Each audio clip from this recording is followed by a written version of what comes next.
Halo, assalamualaikum warahmatullahi wabarakatuh, guys. Oke, rentetet.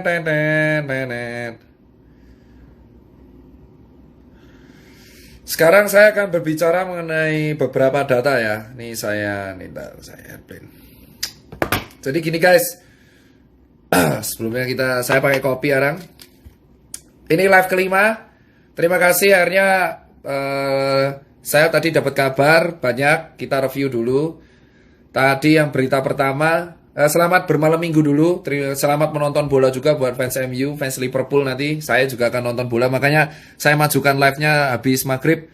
Soalnya saya itu mau nonton Liverpool juga nanti. Jadi saya harus live dulu. Terus yang pertama, saya masih kondisi aman.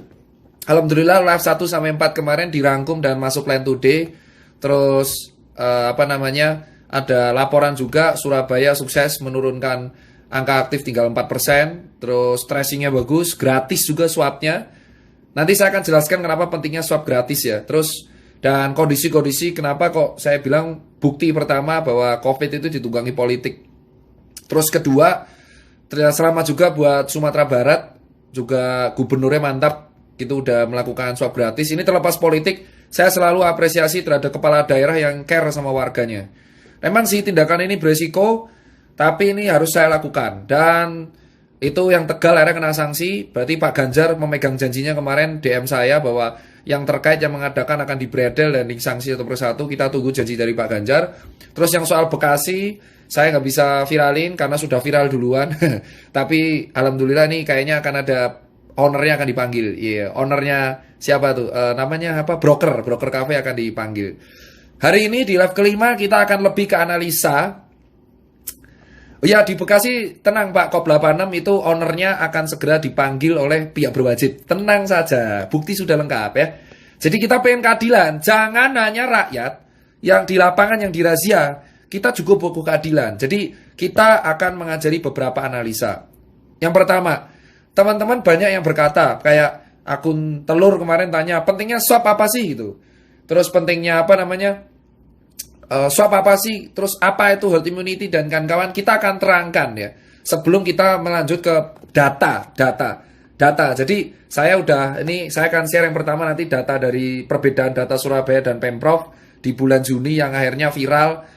Yang Surabaya dihujat habis-habisan, tapi ternyata malah Surabaya duluannya bisa membuktikan mereka kayaknya bisa survive. Kita akan lihat. Pertama, dengerin baik-baik guys ya. Dengerin baik-baik. Saya akan ambil analogi. Ada bola bekelan kayak gini. Ini anggap warga yang nggak tahu ini COVID apa enggak. Ya, solusi dari COVID-19 itu kan sebenarnya dia virus. Sekali lagi, COVID-19 itu virus. Virus yang basisnya kalau nggak salah bisa RNA. Dan dia banyak antigennya. Bisa sembuh itu kalau disertai 3 hal. Ini pertanyaan orang-orang. Gimana sih Mas Tirta perawatan orang COVID sampai orang sembuh? Ini yang sering ditanyakan orang. Saya akan kasih tahu, bukan bongkar. Ini kasih tahu. Bongkar tuh kesannya kayak aib gitu kalau data. Jadi saya akan beritahu, COVID ini virus. Ya. Nanti perumpamannya pakai ini, virus. Virus ini masuk, anggap ini tubuh manusia. Virus ini anggap ini virus ya. Ya nggak segede ini juga, tapi anggap ini virus. Nah, virus ini itu tuh nggak ada obatnya. Serius nggak ada obat yang berguna buat COVID. Itu contoh kayak gini. Ini virus. Ini saya terangkan ya. Tolong diperhatikan baik-baik. Jadi kalian tahu cara ngelawannya kayak apa. Biar kalian nggak nganggep kenapa kok statement kayak flu. Jadi kita anggap ini virus. Virus ini basisnya RNA, makanya pakai kode. Kalau influenza yang flu Spanyol itu viral tahun 1900-an, itu H1N1. Yang karena sekarang disebutnya influenza. Kalau disebut flu biasa, flu biasa yang kalian kenal, itu dulu 1900 membunuh jutaan orang. Saya ingatkan, flu yang kalian kenal sekarang, itu di dulu banget tahun 1900 membunuh jutaan orang. Tapi karena orang dulu gak ada medsos, ya gak viral. Nah, ini virus masuk, tubuh kita itu membuat antibodi. Ya, tubuh kita tuh sudah ada antibodi, ada limfosit yang tugasnya itu sama IgE, IG apalah gitu. Pokoknya IgG ya, ada IgG sama IgM. Ya intinya adalah antibodi ini, kalau saya terangin nanti ribet, antibodi ini melawan virus. Ya. Ini virus masuk, antibodi melawan virus. Nah, kalau virus ini menang, kita sakit. Kalah antibodinya, nanti dia ngerusak paru. Parunya jadi pneumonia. Berat. Nah, tapi gejala ringannya itu rata-rata 80% ke COVID itu gejala ringan. Karena rata-rata antibodi manusia cukup kuat untuk melawan virus COVID. Dengerin baik-baik, ya. Nah, oleh karena itu, kalau ada isu obat COVID, itu sejatinya nggak ada, Pak. Obat yang langsung membunuh virus ini itu nggak ada. Karena virus ini sejatinya dibunuh oleh antibodi kita. Nah, obat-obat yang beredar kayak Avigan, hidrokloroquine itu tugasnya meredakan gejala pada paru. Jadi let's say antibodi kita jebol, virus ini masuk ke paru. Parah kan? Nah, akhirnya muncullah si obat-obat ini. Obat kayak Avigan, terus hidrokloroquine itu meringankan gejala pada paru. Paham? Sampai situ. Jadi kalau ada orang klaim mengatakan bahwa obat COVID itu emang nggak ada, bro. Itu meringankan gejala. Jadi kalau kalian tahu orang-orang yang kena COVID yang berat banget di ICU dikasih apa? Ya kalau nggak Avigan, plasma konvalesen, hidrokloroquine untuk meringankan gejala pada paru. Itu yang berat. Ya. Kalau batuk ya dikasih obat pereda batuk. Kalau misalkan dia sesak napas, dikasih pereda sesak napas. Itu dinamakan obat penunjang. Bukan obat yang bunuh COVID. Nah, terus berarti Mas Tirta, COVID sembuh sendiri. Betul memang. Kalau imunnya kuat, sekali lagi, garis bawahi. Kalau imunnya kuat, memang dia akan tidak bergejala. Tentaranya kuat, kamplengi beres, bro. Masalahnya kita nggak tahu orang Indonesia antibodinya kuat apa enggak. Karena nutrisi kita kan rata-rata jelek. Nah, makanya obat penunjang. Paham? Nah, terus Mas Tirta, berarti virus ini kan dikalahkan sama antibodi. Ya, betul, antibodi. Lah, terus berarti cara menghasilkan antibodi yang kuat itu gimana?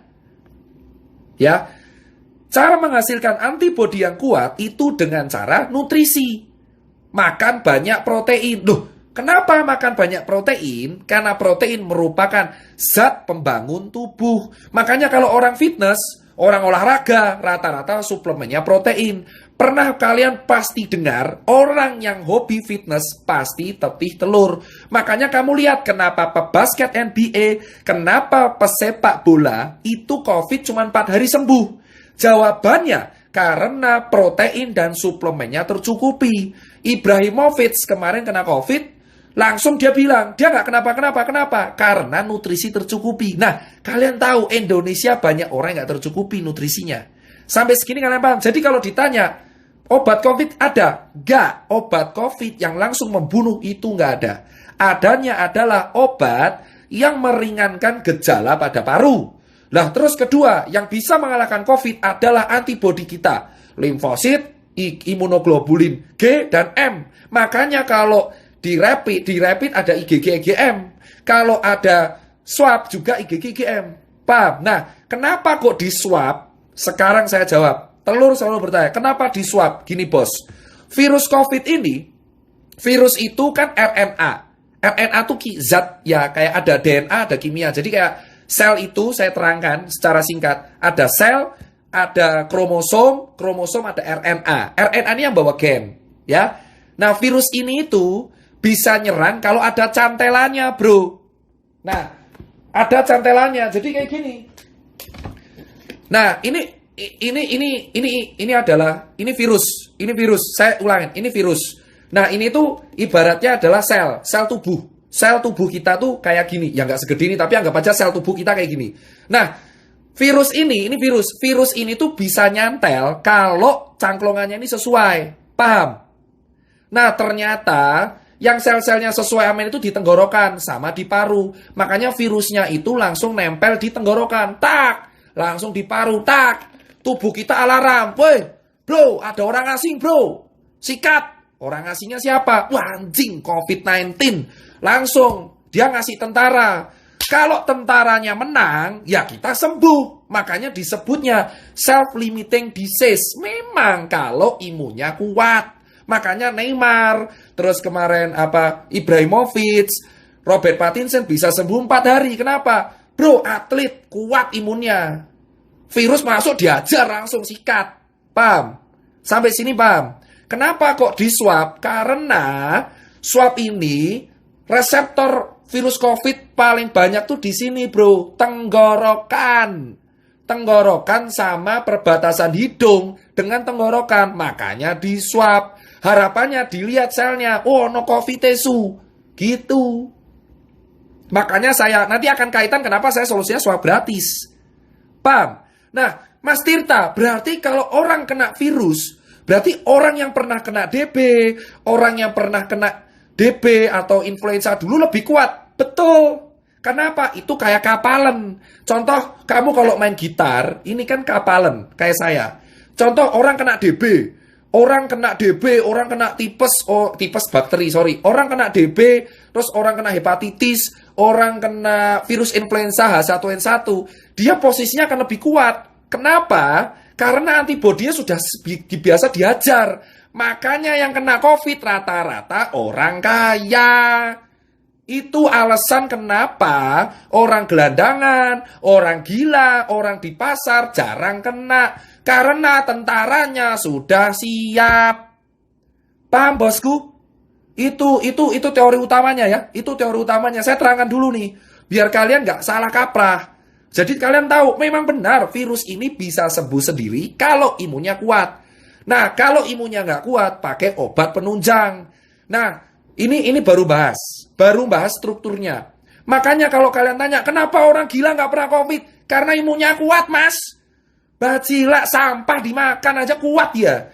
Kenapa COVID rata-rata menyerang orang yang menengah ke atas? Karena tubuhnya belum biasa disikat, bro. Paham kan?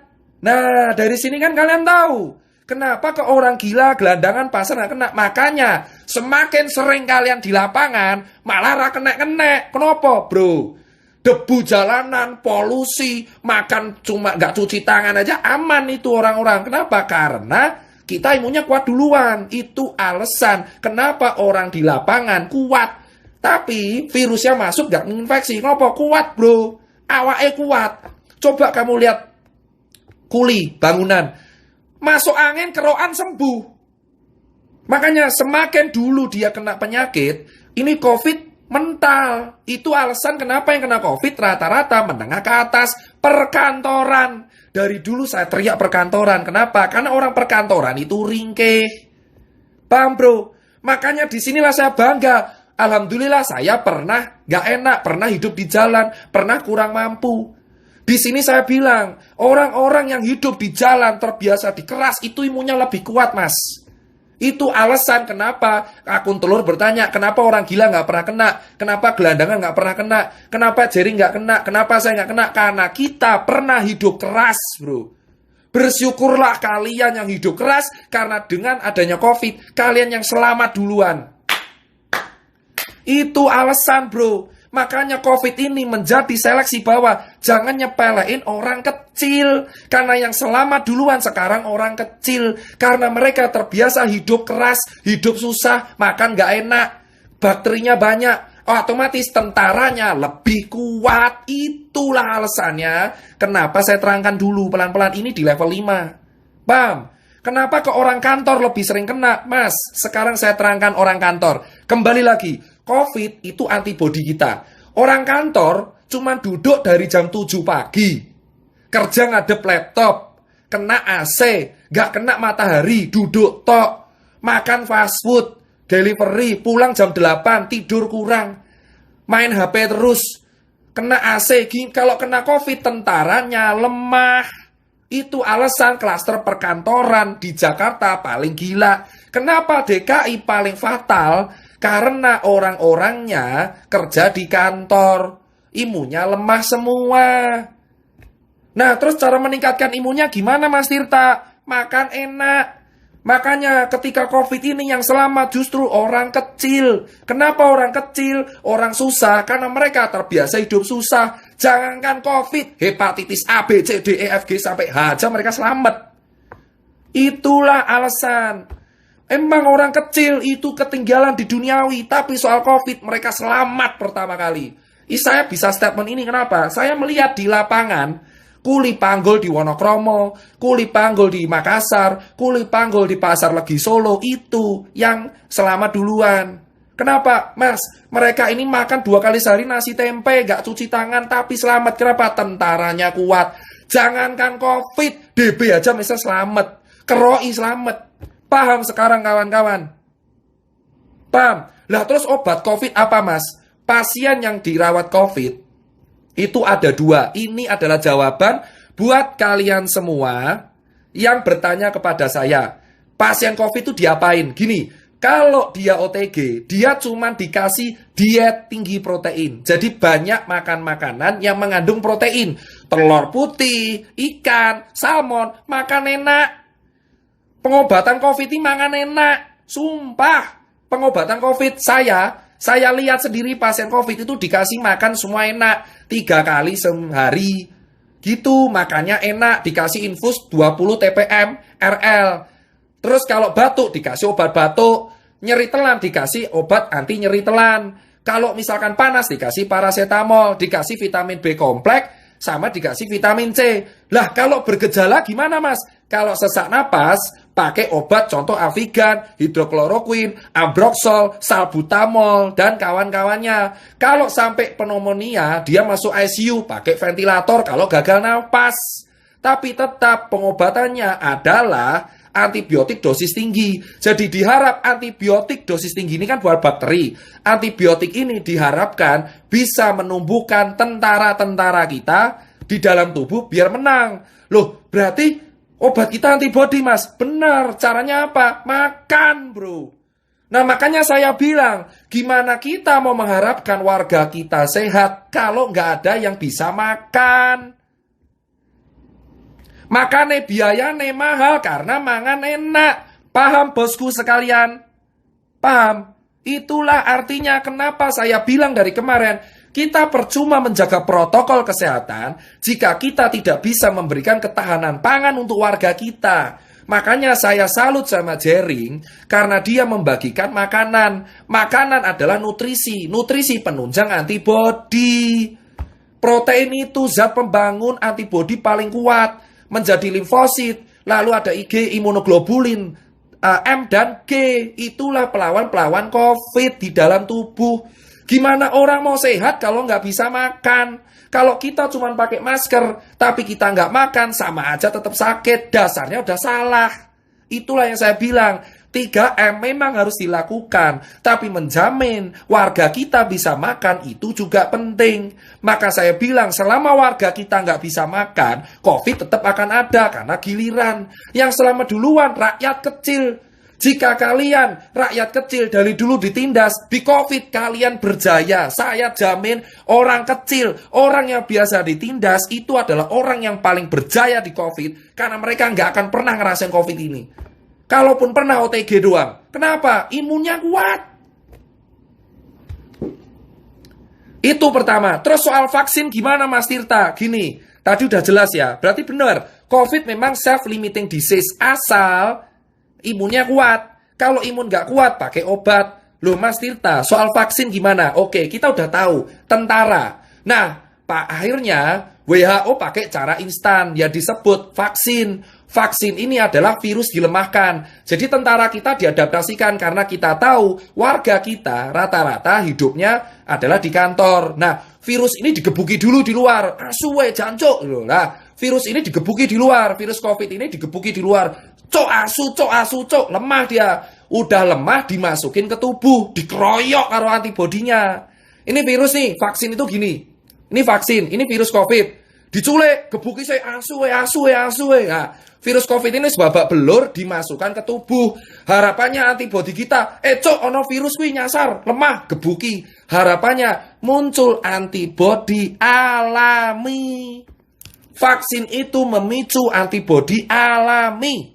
supaya muncul antibodi lagi kalau COVID aslinya keluar. Asu koncoku diculik ning jerone Tirta, COVID datang nyusul. Sudah ada tentaranya. Nah, vaksin itu begitu. Makanya kalau dibilang vaksin ini untuk apa? Untuk orang-orang. Makanya kalau ada orang kecil bilang, saya nggak mau divaksin COVID. Wah, hidupnya di lapangan. Ya wes. Makanya vaksin COVID ini diutamakan untuk orang-orang yang emang secara struktural imun lemah. Jadi vaksin itu berisi virus COVID. Wes babak belur. Sudah hancur lebur, dihajar. Tapi nggak dimatiin. Kan anjing ya. Ini disikat nih virus COVID. Nggak dibunuh. Dibuat sekarat. Masukin tubuh, harapannya dikeroyok lagi sama orang antibodi kita, tentara kita. Muncul antibodi alami, jadi kalau COVID yang kuat datang, kita kuat. Nah, berarti apa? Vaksin ini mencegah. Bosku. Antibodi kita tuh main hakim sendiri, emang benar. Antibodi kita tuh barbar. Ada orang asing sikat, itu antibodi kita. Cuman kadang lupa ingatan. Mereka lupa, dipikir virusnya lemah semua. Nah, antibodi kita itu kalau kuat, kalau kita terbiasa kena infeksi. Satu, atau kedua, makan enak. Makanya kenapa ada berkata, kenapa gelandangan nggak pernah kena COVID? Kenapa orang gila nggak pernah kena COVID? Kenapa orang-orang nggak pernah kena, yang jalanan nggak pernah COVID? Karena mereka terbiasa hidup di lapangan yang infeksinya jauh lebih gila, bro. Bro, di lapangan kuli itu infeksi lebih gila. Hepatitis A, herpes zoster, terus hepatitis B, C, D, E, F, G, H, DBD ada 4. Wah, H1N1. Wah, gila bro. Makanya orang-orang lapangan kuat. Nah, sekarang kan kalian tahu. Makanya saya bilang, lah swab itu gimana? Karena virusnya tuh nempel di sini bro. Di sini loh virusnya itu. Virusnya tuh nempel di sini. Makanya sama di hidung, makanya swab. Nah, makanya perawatan COVID ku apa? Gor mangan enak. Sama pakai obat pereda sama antibiotik dosis tinggi. Kalau dia bergejala parah. Antibiotiknya ada 2, dosis tinggi. Ditambah pereda paru, sesak napas, pereda batuk, sama vitamin dan pereda panas. Obatnya itu. Sama makan enak, dia tinggi protein. Jadi kalau kamu mau mencegah kena COVID, gampang bro, mangan enak. Nah terus orang kecil gimana? Santai, orang lapangan kayak kita bro, sudah terbiasa dengan hidup keras. Makanya karena hidup kita keras, mangan apa wae yo iso. Itu kita cuma kena penyakit kantong kering. Penyakit yang berbahaya buat orang kecil adalah kantong kering. Paham bro? Vaksin itu adalah virus babak belur dimasukin ke tubuh. Kalaupun semua orang nggak mau make, saya sarankan vaksin kasih orang kantor yang imunnya lemah-lemah. Makanya klaster kantor paling utama. Kenapa? Urepe gor lungguh, main laptop. Kena bro. Bedain sama orang lapangan. Makanya COVID ini adalah bukti. Kita harus bersyukur kalau kita hidup keras. Paham bu? Makanya penyuluhan pemerintah kurang menurutku. Kenapa? Dari awal di sini 3M mereka lupa satu, nutrisi. Nutrisi itu penunjang antibodi. Cuma pakai masker buat apa kalau nggak bisa makan? Kalau warganya nggak makan, kelaparan, yang ada sakit, malah tipes bro. COVID lolos, mah tipes, mah mati. Kita itu kena penyakit kantong kering malahan kalau kita nggak makan. Paham bos? Itu alasan COVID, makanya itu pertama. Makanya kalau ada media bilang obat COVID ditemukan, kayak ngaton, renek bro obat COVID. Jika ada media mengatakan obat COVID ditemukan, obat COVID itu apa? Obat COVID itu antibodimu dewe. Makanya kalau antibodimu harus stabil, berpikir positif. Lah terus Mas Tita paranoid. Makanya saya kecewa dengan media paranoid. Karena media paranoid itu akan meningkatkan hormon stres kortisol. Kalau stres, imunnya ikut stres, tentaranya stres. Paham? Jadi kalau misal kita stres nih, paranoid, ketakutan, ini di dalam tentaranya juga ketakutan. Tentara juga punya, di dalam kita tuh tentara juga ngikutin mood kita. Jadi kalau kita ketakutan, tentara kita juga ketakutan. Yang ada malah tambah sakit. Makanya saya bilang, narasi ketakutan itu harus diganti. Jangan kasih foto kuburan, tugu peti mati. Saya paling nggak setuju adalah tugu peti mati di Jakarta. Kayak ngopo. Karena semakin orang ditakuti, semakin dia paranoid, semakin imunnya lemah. Orang harus happy, bro. Paham, bro? Nah, itu yang saya bilang. Makanya kalau kita bilang, Jering itu kenapa saya salut, dia bagi pangan. Pangan itu adalah komponen penting dalam menjaga imun. Jering itu sebenarnya pinter, bro, tapi cara ngomongnya emosi. Makanya rata-rata hatersnya banyak, ada yang baper dilaporin. Yang laporin bukan saya, tapi orang yang baper. Jering itu komponennya benar, ngasih nutrisi, karena nutrisi menghasilkan antibodi yang kuat. Nah, kalau kalian imunnya lemah, makanya nggak semua orang imunnya kuat, makanya pakai masker. Nah, ini harus berdampingan, maskeran karo mangan. Masker tok rasa imbang, ramangan sakit. Mangan tok ramaskeran ya loro. Makanya saya bilang, masker malah saya bilang 2M. Masker romangan kalau aku. Masker romangan titik, masker romangan, masker romangan, masker romangan titik. Maskeran romangan rampung. Wes, bro, intine kuwi tok. Jangan dibuat ribet ini. Pakai influencer pendidikan, influencer kesehatan. Pentingnya apa? Masker romangan. Paham? Sosmed kita tuh berlebihan banget. Foto kuburan lah, orang-orang apalah, terus inilah, obat COVID lah, apalah. Itu kalau gejalanya berat. Makanya mencegah COVID kuwi simple. Maskeran romangan. Cuci tangan kan dari dulu diajarin. Sebelum makan cuci tangan dulu ya nak, sama berdoa. Itu kan diajarin. Yang belum diajarin apa? Maskeran romangan. Wes, mangan bro. Nek kowe duwe rezeki, bagilah sesamamu. Makanya saya bilang, bersyukurlah yang hidup keras. Karena dengan hidup keras, imun kita kuat. Mangan obatnya kuwi mangan. Sumpah, obat COVID apa? Mangan enak. Makan enak, bro. Wes, tidak usah kamu pantang-pantangan. Mangan aja, bro. Sakarepmu, saenakmu, pokoknya mangan, bro. Stop kamu bicara lihat negatif-negatif. Mending ngobrol, mangan, masker, mangan, masker, rampung. Kerja, mangan, masker. Kerja, mangan, masker. Wes, ngopo? Kalau burger, makanya itu caranya. Jadi kalau ada yang bilang obat COVID ya dirimu dewe kok. Gak usah dilebih-lebihkan. Obat yang kalian kenal itu obat pengurang gejala. Itu maksud saya, bro. Makanya saya selalu menekankan ke publik dan ke pemerintah daerah, kepala daerah, kalau kamu cuman edukasi protokol, tapi wargamu nggak makan, malah percuma. Yang penting tuh nutrisi, maskeran, rampung, selaras. Mangan. Dan vaksin itu adalah COVID babak belur. COVID digebuki, lebok ke tubuh, gebuki nek. Jadi antibody. Nek kowe ra gelem vaksin, ya wis penting mangan. Itu yang pertama. Kedua, kenapa? Ini saya bilang, sekarang jelas. Kenapa ada, jadi gini, kalian sadar tidak? Sebenarnya, Indonesia tuh menerapkan herd immunity secara kita nggak sadar.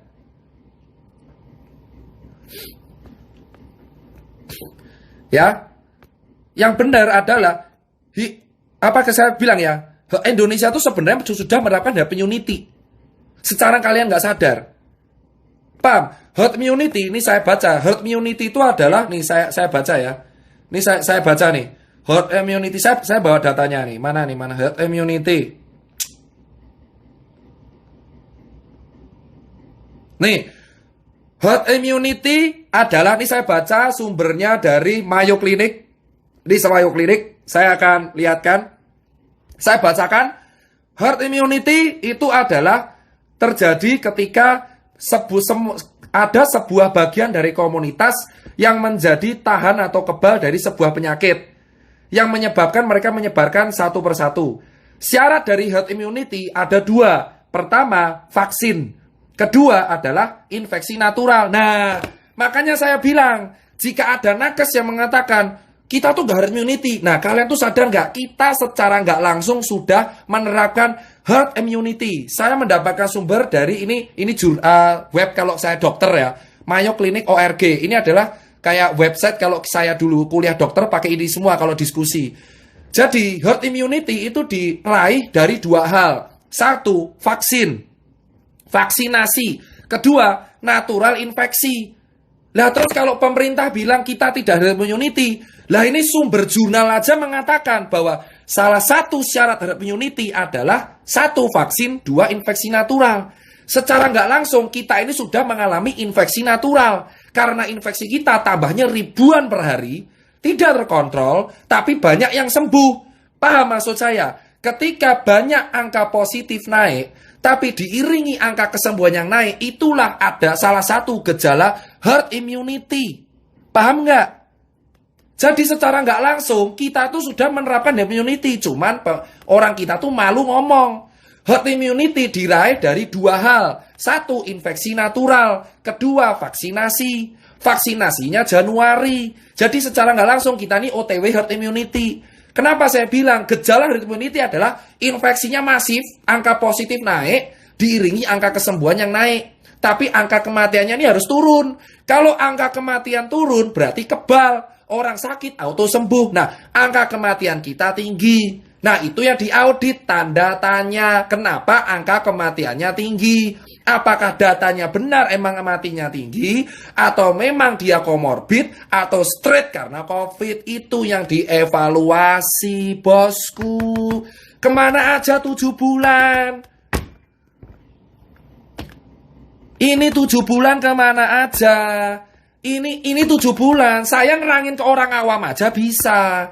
Kenapa kita malas mengakui kita tuh sudah herd immunity? Gak usah malu-malu. Indonesia ini secara nggak langsung menerapkan herd immunity. Kenapa saya bilang mengatakan seperti itu? Dari Mayo Clinic ORG, salah satu website sumber kalau anak kedokteran belajar, itu dikatakan syarat herd immunity ada 2. Nih saya bilang, saya lihat sendiri. Pertama, nih vaksinasi. How is herd immunity? Nih, Mayo Clinic ORG. Vaksinasi. A vaccine for the virus cause COVID-19 will be ideal approach to having herd immunity. Kedua, natural infeksi. For example, semua yang ini saya terjemahkan. For example, semua yang selamat dari flu influenza H1N1 akhirnya 2009-2010 itu jadi flu babi. Nah, orang yang kena flu influenza lebih tebal. Makanya saya bilang, orang yang pernah kena flu zaman dulu, influenza, flu aneh-aneh, kena COVID jadi agak kebal. Itu namanya kekebalan antibodi alami. Makanya ada yang bilang kalau kena DB, kena flu, kena COVID lebih kebal. Itu bro. Kenapa malu buat ngomong sih? Apakah harus butuh ahli buat ngomong? Saya aja bisa ngomong. Nah, secara nggak langsung, kita ini OTW herd immunity. Paham, bos? Karena apa? Kita dibiarkan kena infeksi. Cuman pakai masker sama makan. Makanya solusinya adalah persiapkan diri. Kalau ada yang tanya, kita ini OTW herd immunity. Jadi kita ini OTW makan, maskeran, sambil nunggu vaksin. Kalau mau, kalau enggak ya udah, yang penting hidup keras, bro. Olahraga. Jangan malas gerak, olahraga bro. Olahraga. Makanya saya bilang olahraga makan di lapangan. Salut buat kuli bangunan karena mereka olahraga. Makanya penyakit kita ini kantong kering malahan. Kantong kering jadi sakit. Orang tuh malas ngaku. Bukti kita OTW immunity adalah positif naik, sembuh naik. Coba cek di semua data. Positifnya ini saya lihat ya. Saya cek data. Saya cek data, bentar, saya cek data bentar. Mana nih? Makanya kan kita lihat ya, di Pandemic Talk, positif naik, sembuh naik. Itu contoh herd immunity, tapi kematiannya tinggi. Nah, karena kematian tinggi, herd immunity gagal. It means kita mati bro, mati massal. Gila. Paham nggak? Jadi herd immunity itu syaratnya positif naik, ya, positif naik, sembuh naik, mati turun. Jadi kematian menurun, kebal. Lah di Indonesia ora bro, positif naik, sembuh naik, mati ini munggah. Case fatality rate munggah. Case fatality rate itu adalah angka kematian per 1000 orang. Nah berarti kalau angka kematian munggah, bahaya mati massal bro. Nah ini yang harus kita pecahkan. Kenapa kok banyak yang meninggal? Ini yang diaudit. Jangan salahin rakyatnya. Kenapa kok banyak meninggal? Padahal nakes juga berusaha maksimal. Ini yang harusnya diaudit oleh pemerintah pusat. Paham? Harusnya pemerintah pusat ini tanya, kok nakes banyak yang meninggal ya? Kok wargaku banyak yang meninggal ya? Ini kenapa? Apakah komorbid? Apakah datanya benar? Apakah sudah diautopsi? Apakah karena ada gejala pemberat? Apakah karena kelelahan? Itu yang harus diaudit. Namanya audit mortalitas. Audit kematian. Herd immunity terjadi. Ini saya lanjutkan ya, ulang. Herd immunity terjadi kalau angka positif naik, sembuhnya tinggi, matinya turun. Kalau matinya juga naik, ini bahaya. Namanya danger alert, bro. Artinya mati massal, bro. Bajila, kan mumet. Nah, ini yang diaudit. Dari kematian yang tinggi ini dicek. Yang mati orang mana? Orang mana karena apa? Nakes apa enggak? Makanya saya setuju telur di sini bahwa harus kematian ini diaudit. Apakah kematian ini benar karena COVID? Atau karena komorbid yang endingnya COVID. Ini harus dicek. Kenapa? Ini namanya audit mortalitas. Makanya saya setuju telur di situ. Bahwa semua yang mati ini dicek. Kok bisa angka kematian tinggi? Kok bisa sih nakes matinya tinggi? Ini dicek. Apakah karena APD yang nggak lengkap? Apa karena beban kerja? Apa nutrisi yang kurang? Apa karena kelelahan? Apa karena SOP yang salah? Ini dicek. Jangan sampai rakyat kita mati sia-sia. Ini kan simpel caranya sebenarnya. Paham, bos? Solusinya apa? Oh, mangan. Makan, jangan lupa makan. Yang penting nasi, tempe, apa-apa. Penting mangan. Makanya saya paling takut kalau warga nggak bisa makan. Kalau warga nggak bisa makan, bukan hanya COVID. Yang ada tipes, bro.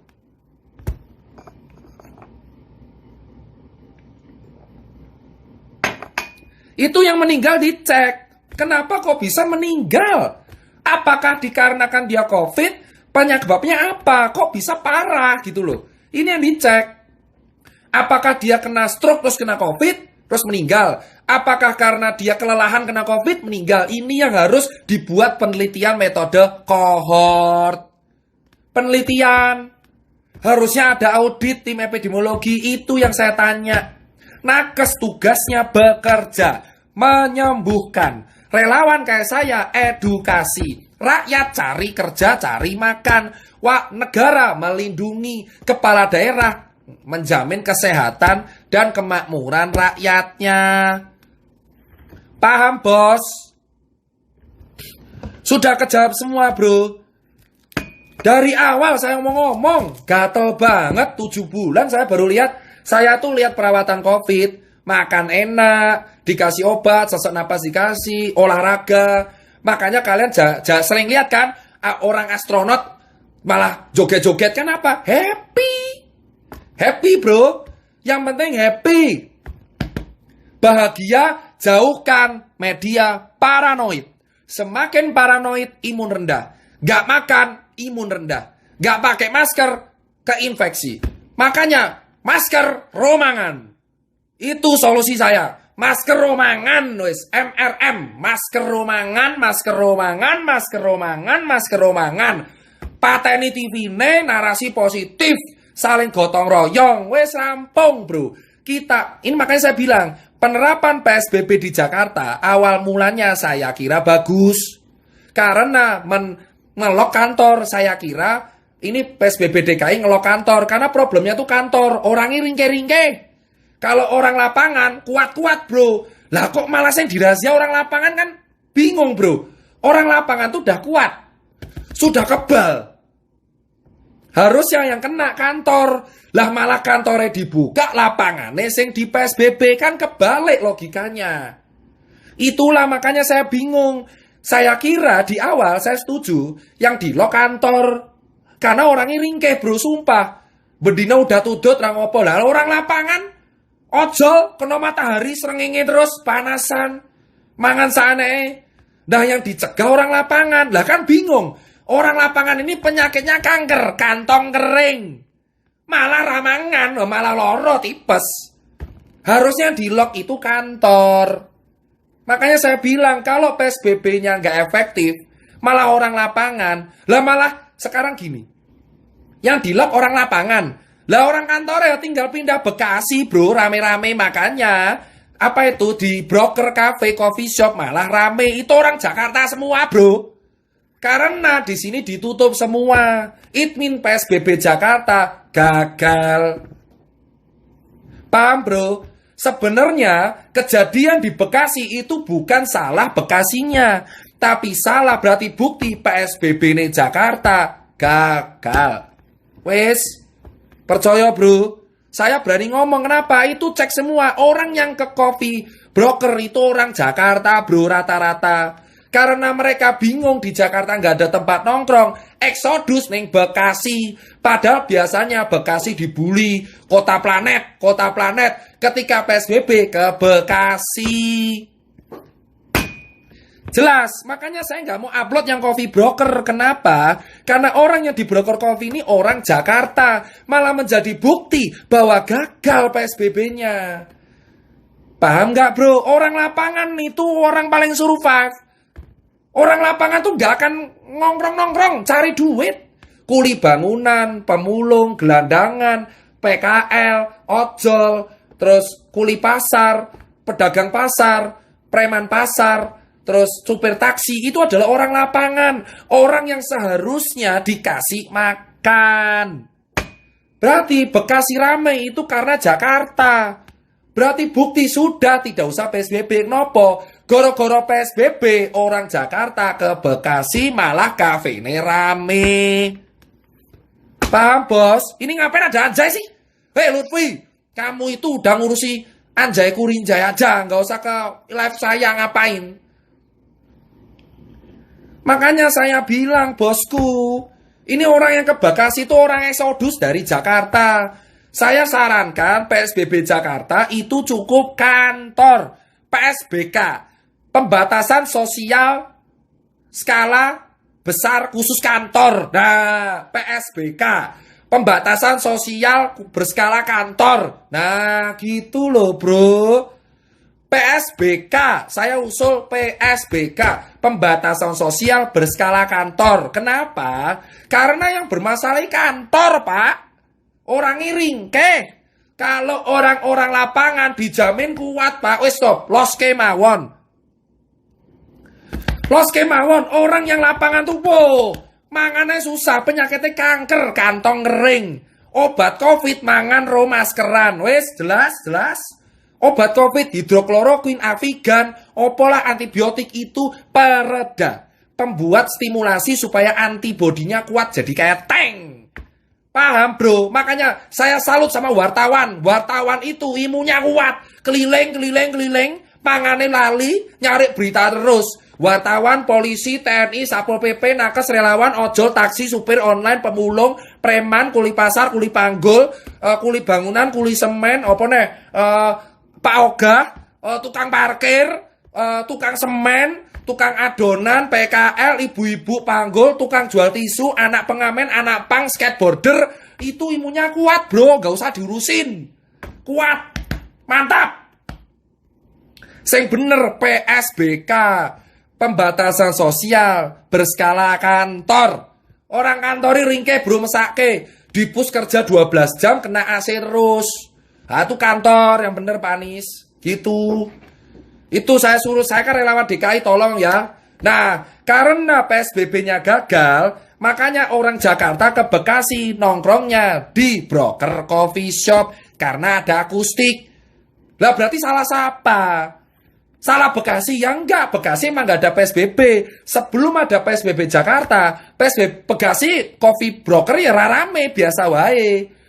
Coffee broker itu sebelum ada PSBB Jakarta tuh biasa aja, enggak rame-rame banget. Begitu Jakarta PSBB, orang Jakarta ke Bekasi.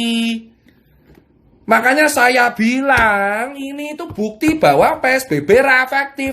Wes, jadikan PSBK. Pembatasan sosial berskala kantor. Orang lapangan gak usah diurusi, ben golek mangan, penting maskeran. Masker dan makan adalah solusi hidup melawan COVID. Nutrisi dan masker, nutrisi, masker. Jelas? Vaksin, virus COVID, babak belur. Obat COVID, meredakan gejala. Sudah, mau tanya apa lagi? Sekarang saya akan bahas data. Nih, ini paling penting. Jadi dulu, kenapa saya tertarik bahas Surabaya? Surabaya dulu dihujat, dianggap sebagai black zone. Bahkan ada kata-kata yang mengatakan Surabaya tingkat kepatuhannya rendah.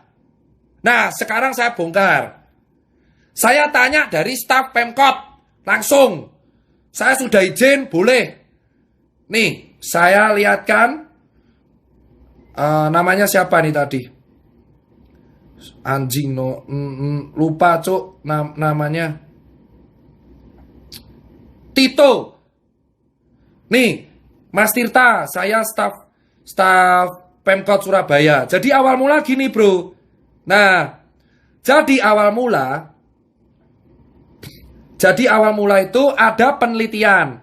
Penelitian yang dilakukan, ini ceritanya nih, saya lihat ya. Inilah karena COVID ditunggangi politik. Bukti pertama. Jadi pada tanggal berapa nih? Tanggal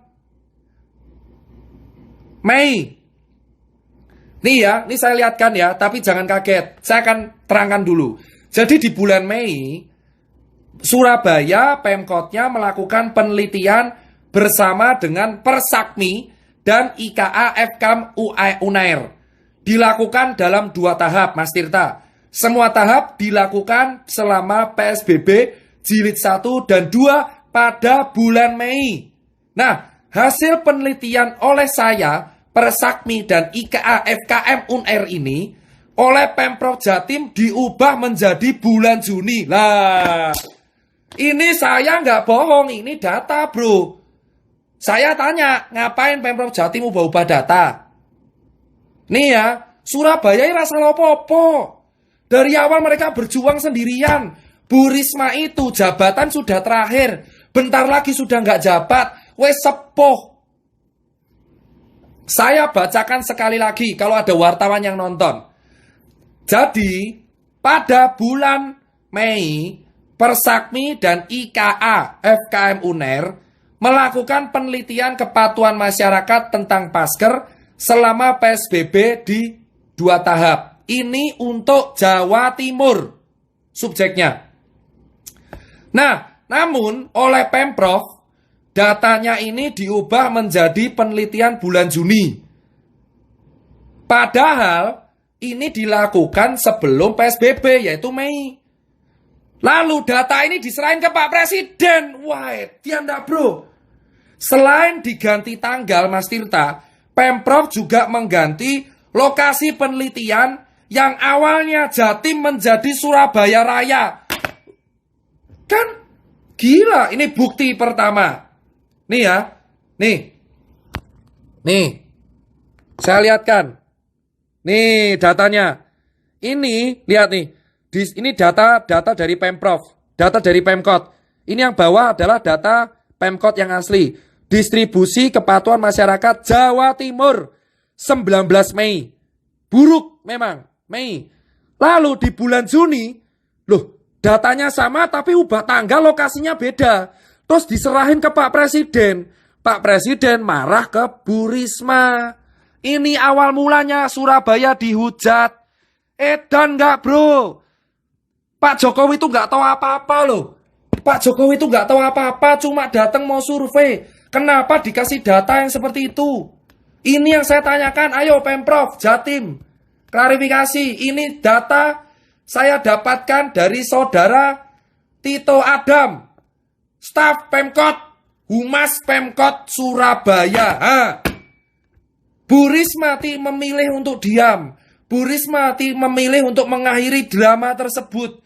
Bu Risma dibully se-Indonesia dan akhirnya menggunakan anggarannya sendiri untuk menggunakan swab gratis, bro. Gila nggak, bro? Pak Jokowi nggak tahu apa-apa loh. Ke Surabaya survei dikasih data beda loh, bro. Jadi data pertamanya yang benar ini bro. Ini data yang benar. Maaf HP saya pecah. Nih, saya lap dulu ya. Nih, ini data yang benar. Nih, Mei, lihat, Jawa Timur, Mei, PSBB tahap 2, 19 sampai 23 Mei. Sampai ke Pemprov, bisa salah bro.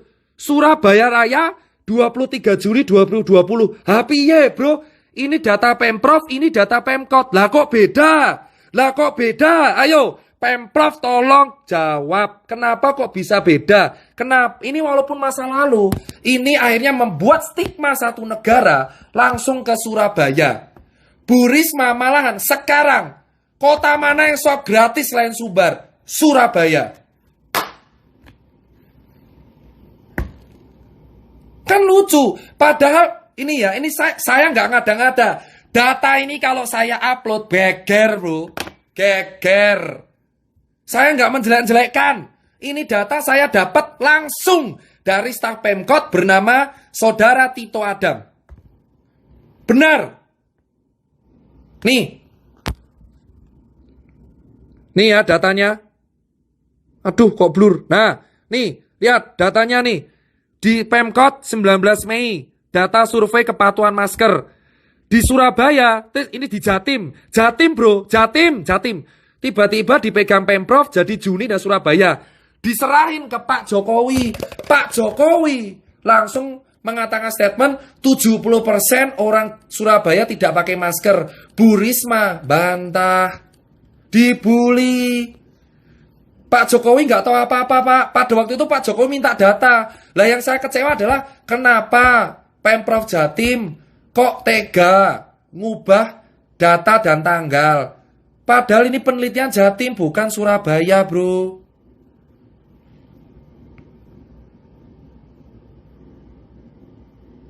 Nih saya tahu lagi. Mas Tita, untuk kasus aktif tanggal 25 Juni, Jatim menyumbang 22% kasus aktif nasional. Sementara Surabaya tanggal 25 menyumbang 45% kasus aktif Jatim. Terbaru sekarang Surabaya turun 35%. Sekarang kasus aktif di Surabaya cuma 4%. Sekarang kita bongkar anggarannya. Ini adalah anggaran COVID per daerah. Per daerah. Kita lihat per daerah. Ini foto anak saya. Mana tadi? Salah. Sebentar ya. Nih, kita lihat anggaran per daerah.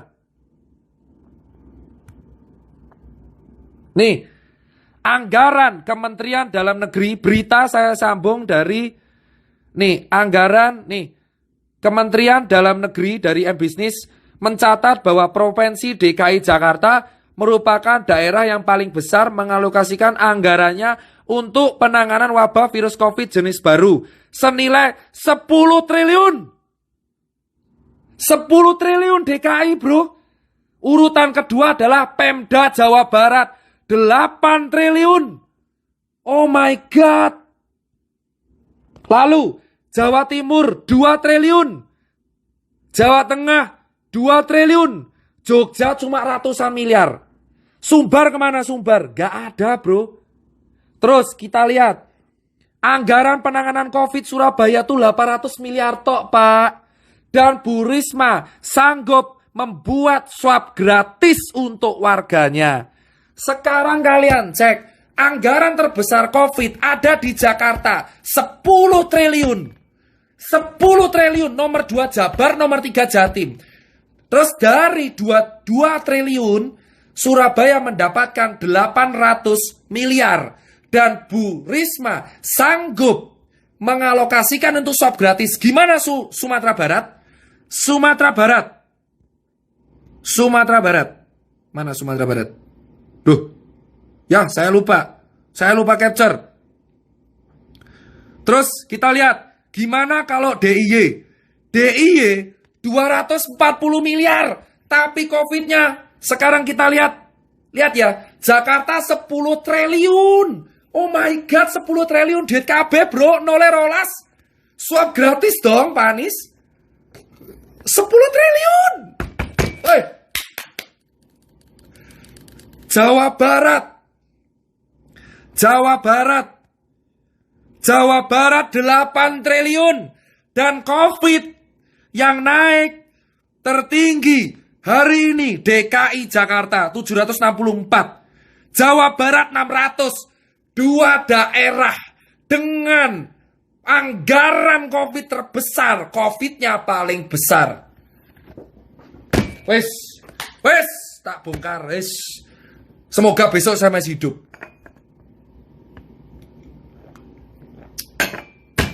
Saya tidak menuduh, saya cuma tanya. DKI ini ngapain 10 triliun? Buat apa aja? Tolong transparansinya. 10 triliun anggaran untuk DKI itu buat apa aja? Sementara Bu Risma 800 miliar ada di Google. Ada di Google. Anggaran penanganan COVID-19 Kota Surabaya 819 miliar itu untuk swab gratis. Bisa, bos. Bisa. Wes, emosi lah bro. 800 miliar iso swab gratis. DIY cuma 246 miliar. COVID-nya hari ini tambah 40. 200 miliar tok DIY Sri Sultan Hamengkubuwono. Jawab, 10 triliun itu buat apa? Masih denda. Oh my god.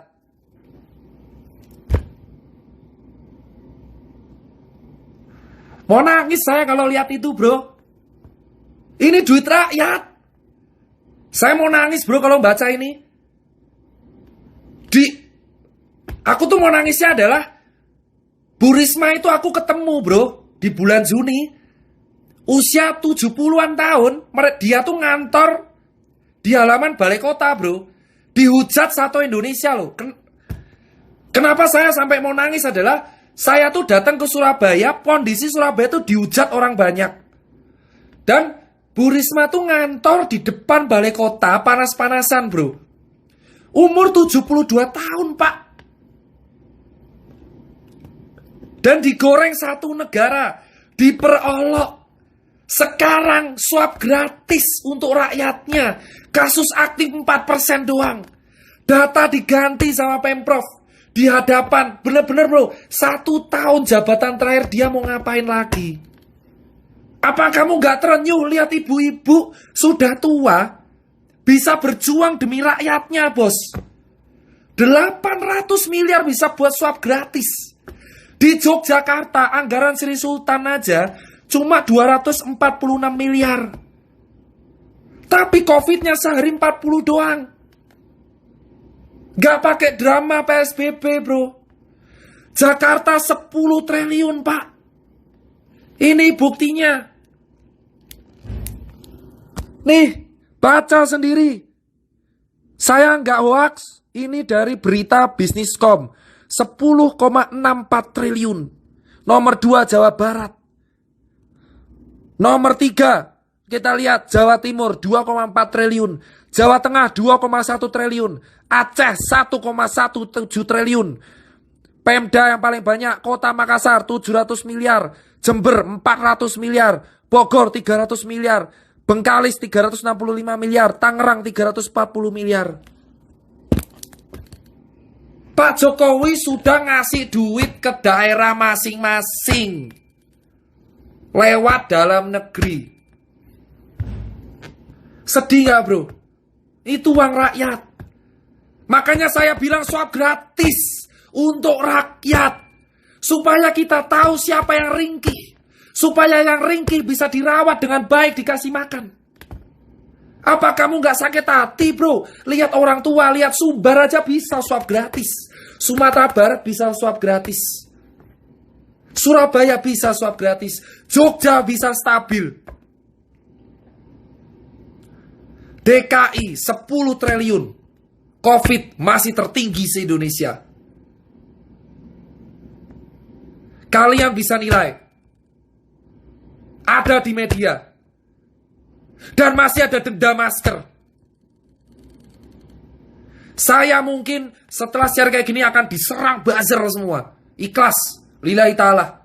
Tapi saya membongkar data ini biar kalian membaca. Daerah mana yang efektif menangani COVID, kepala daerah yang sanggup mengatasi COVID di daerahnya, itu adalah kepala daerah yang luar biasa. Shout out buat Gubernur Sumbar, Sri Sultan, dan jelas Bu Risma. Angkat topi buat Anda semua yang rela menghabiskan uang sendiri untuk rakyat. Saya orang lapangan. Saya melihat sendiri dengan kepala sendiri apa yang dialami Bu Risma. 10T bro. Dan kalian bilang,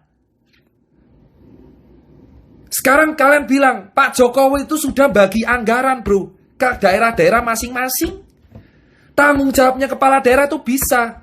Tergantung penyerapan dananya buat apa. Jawa Barat dan DKI anggaran terbesar, tapi COVID terbesar ada di DKI dan Jawa Barat. Hari ini. Surabaya, bos. Hari ini Surabaya kasus aktif 4%. Saya bacakan laporan dari Mas Tito Adam. Kalian semua di Surabaya, kawal Tito Adam. Dia megang data penting untuk Pemkot. Dia akan menjadi pahlawan karena megang data-data utama Pemkot Surabaya yang diubah. Kawal Tito Adam. Kawal semua Tito Adam. Teman-teman yang di Surabaya, kalau ketemu Tito Adam, kasih bunga ke dia. Dialah yang buat data selama ini kompilasa. Kita lihat bilang.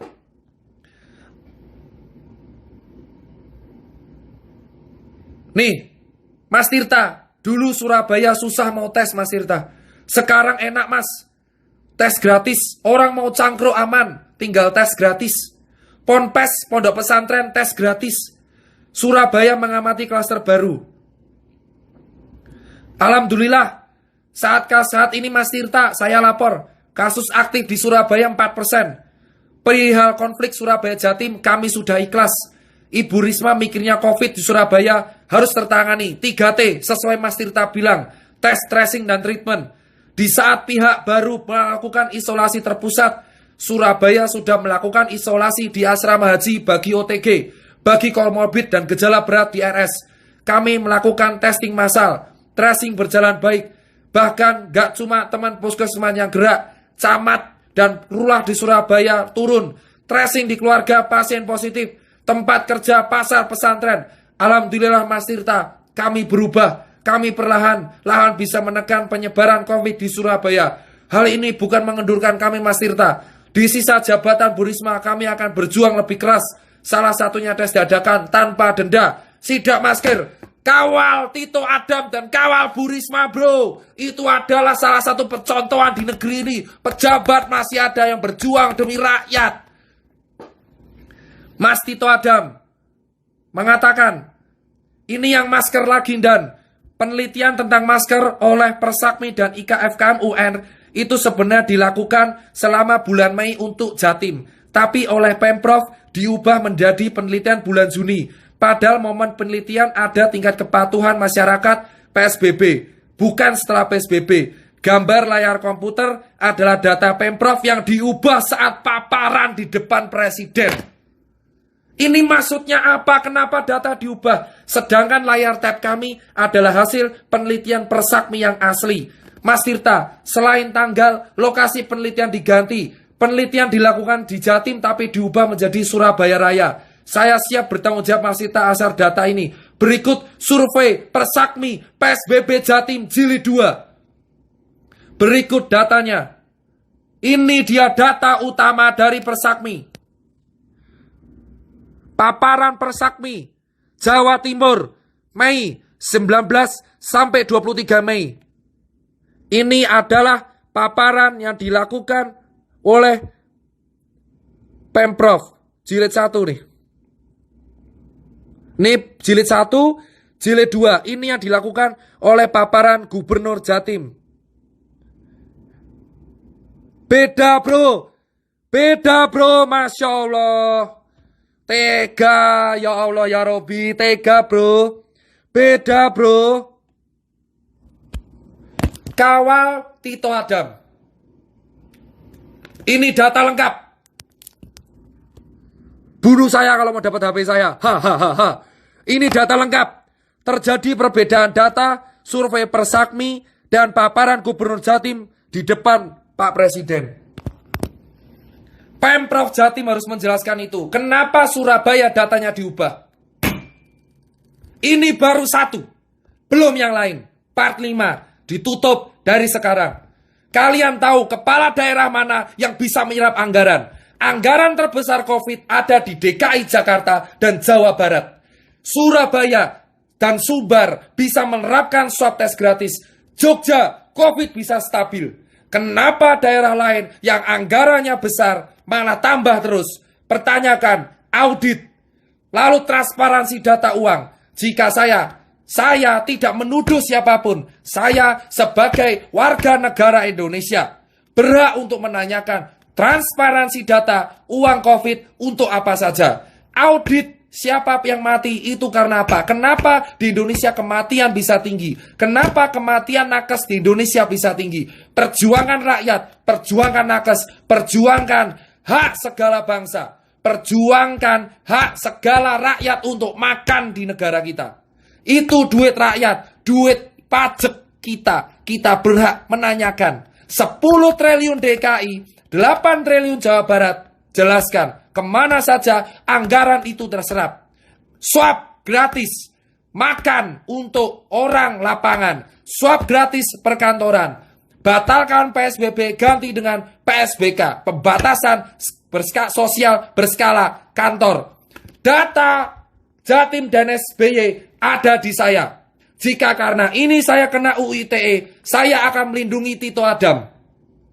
Tito Adam di Surabaya, bonek, grassroots, cari Tito Adam, kawal dia. Dialah penyelamat data Pemkot Surabaya. Kawal Bu Risma yang menyediakan swab gratis untuk rakyatnya. Dari bulan Juni dipermalukan, dibully satu negara. Bu Risma, orang tua, wanita tua, sanggup bertahan dari bulian dan membuktikan Surabaya green zone. Surabaya 4%. Jancuk kowe kon mantap kabeh Surabaya, arek Surabaya.